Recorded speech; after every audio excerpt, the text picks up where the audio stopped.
박영숙은 오늘도 식탁 앞에 앉아 있었습니다. 그녀의 앞에는 반쯤 식은 된장찌개와 고등어 한 토막이 놓여 있었죠. 젓가락은 이미 오래전에 멈췄지만 손끝은 여전히 습관처럼 떨렸습니다. 식탁 맞은편의 빈 의자는 여전히 남편의 자리였습니다. 방 안엔 시계 초침 소리와 냉장고 돌아가는 소리만 가득했습니다.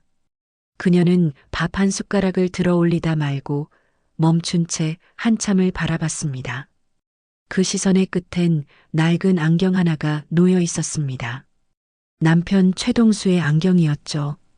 그는 떠난 지 벌써 1년이 되었지만 영숙은 아직도 매일 그 안경을 닦았습니다.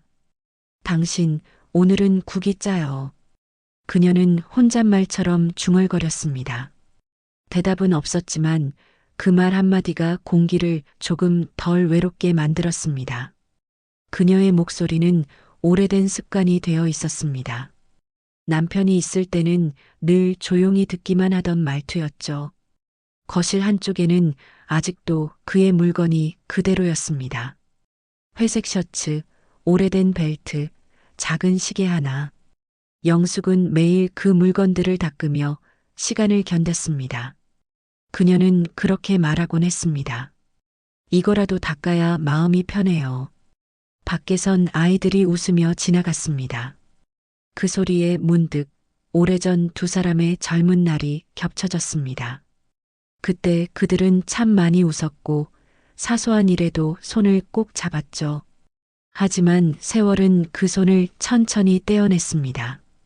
이제 그 따뜻한 손길은 기억 속에서만 느껴집니다. 창밖으로 노을이 들어왔습니다. 붉은 빛이 액자 속 사진을 물들였습니다.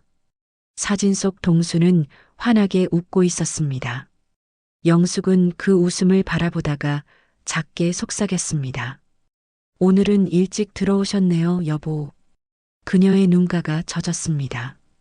한동안 말없이 식탁 위를 바라보다가 조용히 숟가락을 내려놓았습니다. 식탁 위 반찬 위로 눈물이 한 방울 떨어졌습니다. 그녀는 그 눈물을 닦지도 않은 채 그 자리에 가만히 앉아 있었습니다. 박영숙은 창가에 앉아 있었습니다. 가을 햇살이 희미하게 들어왔고 공기 속엔 낙엽 냄새가 배어 있었습니다. 그녀는 오늘도 남편의 서랍을 정리하다가 손끝에 낯선 봉투 하나를 느꼈습니다. 오래된 봉투엔 영숙에게라는 글씨가 또렷하게 남아 있었죠. 그 필체는 동수가 마지막으로 남긴 문자보다 훨씬 단단했습니다. 그녀는 한참 동안 그 봉투를 바라봤습니다. 손끝이 떨렸습니다. 봉투를 여는 순간 오래된 종이 냄새와 함께 그의 목소리가 귓가에 맴도는 듯 했습니다. 그 안에는 짧은 편지 한 장과 사진 한 장이 들어 있었습니다. 사진 속에는 젊은 시절 두 사람이 함께 서 있었습니다. 당신이 이 편지를 읽을 땐 내가 곁에 없겠죠. 편지 첫 줄을 보는 순간 그녀의 눈이 번쩍했습니다. 그 문장은 마치 시간을 거슬러 온 한 줄의 숨결 같았습니다. 그녀는 천천히 나머지 글을 읽었습니다. 남편은 아픈 몸을 숨기고 있었고 떠나기 전까지 그녀가 걱정하지 않길 바랐다고 적혀 있었습니다. 내가 당신에게 늘 무뚝뚝했던 건 울면 당신이 더 힘들까봐 그랬어요. 그 문장이 그녀의 마음을 찔렀습니다. 영숙은 손등으로 눈가를 훔쳤습니다. 그녀의 어깨가 떨렸습니다. 지금까지 원망했던 시간들이 모두 허물처럼 흩어지는 순간이었습니다. 편지 끝에는 단 한 문장이 남아 있었습니다. 당신이 웃는 날, 그게 내 마지막 소원이에요. 그녀는 그 문장을 수없이 읽었습니다. 햇살이 눈물에 반사되어 번졌습니다. 영숙은 한동안 그대로 앉아 있었습니다. 바람이 커튼을 흔들었고 편지 위의 그림자가 부드럽게 움직였습니다. 그녀는 편지를 조심스레 접어 가슴에 품었습니다. 그리고 속삭였습니다. 여보, 왜 이제야 이런 말을 남기셨어요? 그 목소리는 미안함과 사랑이 뒤섞인 채 공기 속으로 흩어졌습니다. 창밖의 바람이 조금 차가워졌습니다. 그녀는 천천히 창문을 닫았습니다. 손끝에 남은 종이의 감촉이 따뜻하게 느껴졌습니다. 그녀는 오늘 처음으로 남편의 부재를 조금 다르게 느꼈습니다. 사라진 것이 아니라 여전히 곁에 있는 듯 했습니다. 박영숙은 병원 복도를 천천히 걸었습니다. 남편 최동수가 마지막으로 입원했던 병실 앞에서 발걸음을 멈췄습니다.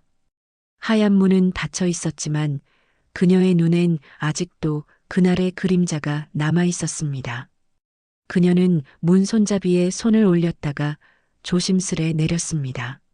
문을 여는 순간 밀려드는 냄새와 소리가 그때의 기억을 되살렸습니다. 병실 안은 비어 있었고 침대 위엔 흰 시트만이 가지런히 놓여 있었습니다. 그녀는 천천히 의자에 앉아 손가방을 풀었습니다. 그 안에서 작은 병원 영수증과 접힌 쪽지가 나왔습니다. 그 쪽지는 남편이 마지막으로 그녀에게 건넸던 종이었습니다. 그때는 대수롭지 않게 넘겼지만 지금은 그 한 줄이 다른 의미로 다가왔습니다. 당신이 웃는 걸 보고 싶어요. 그 문장을 떠올리며 영숙의 눈동자가 흔들렸습니다. 그녀는 그날 밤 남편이 왜 그렇게 평온한 얼굴로 잠들었는지를 이제야 이해했습니다. 그는 이미 모든 걸 준비하고 떠났던 것이었습니다. 그녀의 눈가가 젖었지만 이번에는 그 눈물이 조금 따뜻했습니다. 그때 간호사가 병실 문을 열었습니다. 어머, 박 여사님. 오랜만에 오셨네요. 영숙은 고개를 끄덕이며 미소를 지었습니다. 그냥 한번 들러보고 싶었어요. 그녀의 목소리는 여전히 낮았지만 그 속엔 이상한 평온이 섞여 있었습니다. 간호사는 잠시 침묵하다가 말을 이었습니다. 선생님이 남기신 봉투, 아직 원무과에 있어요. 영숙은 놀란 듯 눈을 크게 떴습니다. 봉투요? 그게 아직 있나요? 간호사는 고개를 끄덕였습니다. 아무도 안 찾아가셔서요. 그녀는 천천히 자리에서 일어섰습니다. 발걸음이 병원 복도를 다시 올렸습니다. 그녀의 손은 떨리고 있었지만 얼굴에는 묘한 빛이 스며들었습니다. 그 빛은 두려움이 아니라 오랜 시간 닫혀있던 문을 열 준비를 하는 사람의 얼굴이었습니다. 그녀는 작은 숨을 내쉬며 원무과 쪽으로 걸음을 옮겼습니다. 박영숙은 병원 1층 원무과 창구 앞에 섰습니다. 오랜만에 느껴지는 병원 특유의 냄새가 낯설게 밀려왔습니다. 창구 안쪽에서 직원이 고개를 들어 그녀를 바라봤습니다. 혹시 최동수 환자 봉투가 아직 있나요? 영숙의 목소리는 조심스러웠지만 단단했습니다. 직원은 서류함을 뒤적이다가 작은 흰색 봉투 하나를 꺼냈습니다. 이거 말씀하시는 거 맞죠? 직접 전달해 달라고 하셨더라고요. 그녀는 두 손으로 봉투를 받았습니다. 그 순간 손끝에 전해지는 감촉이 너무도 따뜻했습니다. 마치 그가 지금 막 그 봉투를 건네준 것 같았죠. 그녀는 병원을 나와 근처 공원 벤치에 앉았습니다. 바람이 불어 낙엽이 무릎 위로 떨어졌습니다. 봉투를 열자 그 안엔 손글씨로 적힌 짧은 메모와 오래된 은색 반지가 들어 있었습니다. 메모엔 이렇게 적혀 있었습니다. 당신이 나를 용서하지 않아도 난 여전히 당신을 사랑합니다. 그녀는 그 문장을 수없이 읽었습니다. 그때마다 숨이 막히고 가슴이 저려왔습니다. 그녀는 반지를 꺼내 손바닥 위에 올렸습니다. 빛이 닿을 때마다 반지가 미세하게 흔들렸습니다. 그건 오래전 두 사람이 결혼할 때 끼웠던 짝 반지였습니다. 그녀는 손가락에 천천히 반지를 끼웠습니다. 손끝에서 미묘한 떨림이 느껴졌습니다. 이제야 비로소 다시 이어지는 느낌이 들었습니다. 그녀는 작은 목소리로 중얼거렸습니다. 여보, 난 이제 조금 알 것 같아요. 햇살이 구름 사이로 새어나와 그녀의 얼굴을 비쳤습니다. 그녀의 표정엔 눈물이 맺혔지만 동시에 미소가 스쳤습니다. 그 미소는 잃었던 시간을 조금이나마 되돌려주는 듯 했습니다.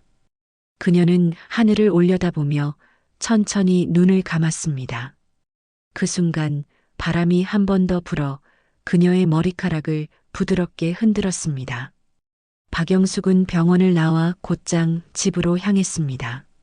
손안에 쥔 봉투의 여운이 쉽게 가시질 않았습니다. 문을 열자 익숙한 냄새가 스며들었습니다. 그녀는 신발을 벗기도 전에 가방 속에서 편지를 꺼냈습니다. 탁자 위엔 이미 남편의 첫 번째 편지가 놓여 있었죠. 두 편지를 나란히 두고 그녀는 숨을 고르듯 손끝을 맞잡았습니다. 그녀는 두 편지의 글씨를 번갈아 바라보다가 눈에 이상한 부분을 발견했습니다. 마지막 봉투의 글씨체가 남편의 것과 조금 달랐습니다. 회계 강약이 달랐고 당신이라는 단어에 묘한 낯설미 섞여 있었습니다. 그녀의 눈동자가 흔들렸습니다. 그녀는 편지 봉투를 다시 살폈습니다. 봉투 안쪽에 얇은 종이 한 장이 더 숨어 있었습니다. 그 안엔 병원의 간호사 이름과 함께 짧은 메모가 적혀 있었습니다. 그분은 마지막까지 당신을 지키려 했습니다. 병실에선 늘 당신 이야기를 하셨어요. 영숙의 눈이 커졌습니다. 그녀는 곧바로 병원으로 전화를 걸었습니다. 혹시 김나연 간호사님 계신가요? 잠시 후 들려온 답변은 짧았습니다. 작년 말에 퇴사하셨어요. 그녀는 전화를 끊고 한참 동안 가만히 있었습니다. 머릿속엔 새로운 의문이 피어올랐습니다. 그날 밤 영숙은 남편의 책상 서랍을 열었습니다. 서랍 가장 아래 낡은 수첩 하나가 숨겨져 있었습니다. 그 안에는 그의 일기 몇 줄이 남아 있었습니다. 나연 씨에게 부탁했다. 영숙이 너무 외로워하지 않게. 내가 떠난 후에도 누군가 곁에 있도록. 그녀의 손이 떨렸습니다. 모든 게 조금씩 이해되었습니다. 남편은 이미 떠날 날을 알고 있었고 자신 대신 곁을 지켜줄 사람을 남긴 것이었습니다. 그녀의 가슴이 무너졌습니다. 그러나 이상하게도 그 안엔 분노보다 따뜻한 슬픔이 자리했습니다. 그녀는 눈을 감고 조용히 속삭였습니다. 그 사람을 원망하지 않아요. 창밖에 비가 내리기 시작했습니다. 창문에 부딪히는 빗소리가 방안을 채웠습니다. 그녀는 조용히 커튼을 닫고 불을 껐습니다. 어둠 속에서도 반지는 은은하게 빛났습니다. 그 빛이 그녀의 눈물과 겹쳐져 마치 누군가 곁에 있는 듯 반짝였습니다. 밤새 내리던 비는 새벽까지 멈추지 않았습니다. 박영숙은 잠에서 깨어나 커튼을 열었습니다. 젖은 거리 위로 희미한 가로등 불빛이 번져 있었습니다. 그녀는 테이블 위의 수첩을 다시 들여다보았습니다. 나연 씨에게 부탁했다. 그 한 문장이 눈에 박혔습니다. 그녀는 주저하지 않고 외투를 걸쳤습니다. 그리고 손에 작은 편지 한 장을 쥔 채 문을 나섰습니다. 버스 창가에 앉은 그녀의 얼굴은 창문에 맺힌 빗방울 사이로 일그러져 있었습니다. 차창 밖의 풍경은 빠르게 스쳐 지나갔지만 그녀의 마음은 그보다 훨씬 느리게 움직이고 있었습니다. 당신이 그 사람에게 내 부탁을 전했다면 이제는 내가 찾아가야죠. 병원 근처의 작은 원룸 앞에 도착했을 때 비는 여전히 내리고 있었습니다. 초인종을 누르자 문이 조심스럽게 열렸습니다. 그곳에 서 있던 여자는 30대 초반쯤 되어 보였습니다. 긴 머리를 묶고 창백한 얼굴로 그녀를 바라봤습니다. 박 여사님 오셨군요. 그녀는 잠시 말을 잃었습니다. 정말 당신이 나연 씨인가요? 네. 동수 선생님이 마지막까지 여사님을 걱정하셨어요. 그 목소리엔 죄책감과 따뜻함이 뒤섞여 있었습니다. 영숙의 눈에 눈물이 맺혔습니다. 그럼 이 반지까지도 당신이 보관하고 있었던 건가요? 네. 선생님이 직접 제게 맡기셨어요. 꼭 돌려드리라고. 그녀는 천천히 고개를 숙였습니다. 그리고 손바닥 위에 반지를 바라봤습니다. 반지는 차갑지 않았습니다. 마치 남편의 체온이 아직 남은 듯 했습니다. 영숙은 한참 동안 아무 말도 하지 않았습니다. 그러다 이내 고개를 들며 조용히 말했습니다. 그 사람을 사랑했나요? 나연은 놀란 눈으로 그녀를 바라보다가 고개를 천천히 끄덕였습니다. 하지만 그분은 마지막까지 여사님만 생각하셨어요. 바깥에서 천둥이 울렸습니다. 영숙은 잠시 눈을 감았습니다. 그녀의 어깨가 미세하게 떨렸습니다. 그래요, 그 사람답네요. 그렇게 떠날 줄 알았어요. 그녀의 입가에 눈물과 함께 미묘한 미소가 번졌습니다. 비는 점점 거세졌습니다. 두 여자는 말없이 서로를 바라보았습니다. 한 사람은 사랑을 잃은 아내였고 다른 한 사람은 사랑을 지켜낸 타인이었습니다. 그러나 그 순간만큼은 두 사람 모두 같은 이의 마음을 품은 사람이었습니다. 비는 그쳤고 새벽 공기가 유리처럼 맑았습니다. 박영숙은 다시 집으로 돌아와 현관문을 닫았습니다. 젖은 옷에서 물방울이 뚝뚝 떨어졌고 바닥엔 작은 웅덩이가 생겼습니다. 그녀는 천천히 거실로 들어와 불을 켰습니다. 방 안은 여전히 조용했지만 공기의 온도가 조금 달라져 있었습니다. 탁자 위엔 여전히 두 통의 편지가 놓여 있었습니다. 그녀는 한동안 그 앞에 서 있었습니다. 그러다 이내 의자에 앉아 반지를 손끝으로 돌렸습니다. 이제야 조금 알겠어요. 당신이 왜 아무 말 안 했는지. 그녀의 목소리는 이전보다 훨씬 단단했습니다. 그녀는 편지를 다시 읽지 않았습니다. 이제 그 안의 글자보다 중요한 건 그 글을 남긴 사람의 마음을 이해하는 일이었습니다. 그녀는 창문을 열었습니다. 차가운 공기가 들어왔지만 마음 한켠은 이상하리만큼 따뜻했습니다. 아침 햇살이 거실 바닥을 스며들 듯 비쳤습니다. 그 빛이 편지와 반지를 동시에 감쌌습니다. 영숙은 고개를 숙여 두 손을 포겠습니다. 동수 씨, 당신이 원하던 건 아마도 이 평온이었겠죠. 그녀는 그렇게 말하며 깊게 숨을 내쉬었습니다. 그때 휴대폰이 울렸습니다. 화면엔 김나연이라는 이름이 떠 있었습니다. 여사님, 괜찮으세요?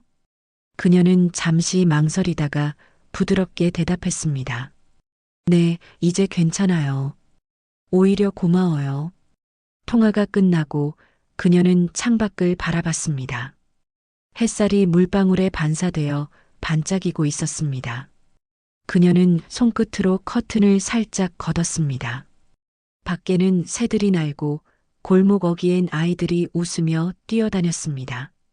그 웃음소리가 그녀의 마음속 빈자리를 천천히 채워주고 있었습니다. 그녀는 커피포트를 켜고 컵에 따뜻한 물을 부었습니다. 김이 피어오르며 방 안 공기를 감쌌습니다. 그녀는 혼잣말처럼 속삭였습니다. 이제 당신 없이도 괜찮아요. 대신 매일 기억할게요. 그녀의 얼굴엔 눈물 대신 미소가 남았습니다. 몇 달이 흘렀습니다. 겨울에 매서운 바람이 지나가고 골목마다 매화가 피어나기 시작했습니다. 박영숙은 작은 화분을 들고 베란다에 섰습니다. 새로 산 흙 냄새와 따뜻한 햇살이 섞여 공기 속을 부드럽게 감쌌습니다. 그녀의 눈가엔 더 이상 슬픔이 아닌 평온이 자리 잡고 있었습니다. 탁자 위에는 여전히 남편의 사진이 있었습니다. 하지만 그 앞에는 예전처럼 눈물 자국 대신 새로 산 작은 꽃병이 놓여 있었습니다. 그녀는 그 앞에 물을 갈아주며 미소를 지었습니다. 오늘은 당신이 좋아하던 날씨네요. 그 목소리는 더 이상 떨리지 않았습니다. 그녀는 그날 이후 간호사 김나형과 종종 연락을 주고받았습니다. 서로의 안부를 묻고 짧은 커피 한 잔을 나누는 사이가 되었습니다. 그 둘은 같은 사람을 사랑했지만 서로를 미워하지 않았습니다. 그 대신 한 사람의 기억을 나누며 조금씩 서로의 상처를 감싸주고 있었습니다. 봄바람이 창문을 흔들었습니다. 커튼이 부드럽게 흔들리며 빛이 방 안을 물들였습니다. 영숙은 깊게 숨을 들이마셨습니다. 그녀의 마음속엔 이제 공허함 대신 감사라는 단어가 자리했습니다. 사랑이란 떠남이 아니라 남겨진 자가 이어가는 일이라는 걸 깨달았죠. 그녀는 베란다에 작은 화분을 정성껏 놓고 손에 묻은 흙을 털었습니다. 그 손끝엔 여전히 반지가 빛나고 있었습니다. 그녀는 조용히 속삭였습니다. 여보, 나 이제 혼자가 아니에요. 당신 덕분에 세상이 다시 따뜻해졌어요.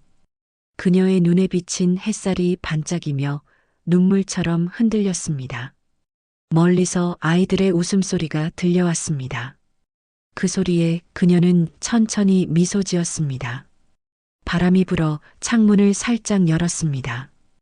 햇살이 사진 위로 스며들며 그 미소가 다시 살아나는 듯 했습니다. 그녀는 마지막으로 한마디를 남겼습니다. 이제는 나도 당신처럼 웃을게요.